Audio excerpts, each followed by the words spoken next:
Hello everyone so welcome to the new section right. और इस section में actually हम लोग बात करने वाले हैं कंडीशनल स्टेटमेंट्स की।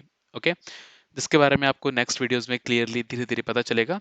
और जो प्रोजेक्ट हम इस सेक्शन के एंड तक बनाएंगे और उसके लिए जो रिक्वायरमेंट्स जो आपको स्किल्स चाहिए वो सारी की सारी हम इसी सेक्शन में कवर करेंगे। ओके, तो प्रोजेक्ट हम क्या बनाएंगे that is a small game called rock paper scissor. तो I just run the code called python code.py, enter किया तो ये आ रहा आपके पास में एंटर योर मूव। तो रॉक सीजर पेपर आप सब लोगों ने गेम खेली होगी right. Now you have to choose your move wisely. Rock, जैसे आप इसको एंटर करोगे ना तो कंप्यूटर अपना मूव चूज करेगा और रिजल्ट आपके सामने आ जाएगा। एंटर, तो आप कह सकते हो रॉक स्मैशेस सीजर, तो कंप्यूटर ने सीजर को चूज किया था और आप जीत गए। Let's try it again, funny right. And यहाँ पे आप जाकर के again let's say I want to choose scissor, enter किया, match tie. So unfortunately computer ने भी सिजर ही चूज किया था।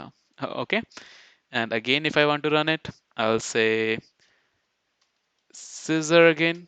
ठीक है, तो scissor cuts paper you won. तो अभी तक कंप्यूटर तीनों मैच में से नहीं जीता है, जबकि ट्यूटोरियल्स बनाते टाइम पे कंटिन्यूसली 4 से 5 और कंप्यूटर जीता था। I didn't won. Okay, so yeah this is what you are going to make by the end of this section. So see you in the next videos. Bye bye.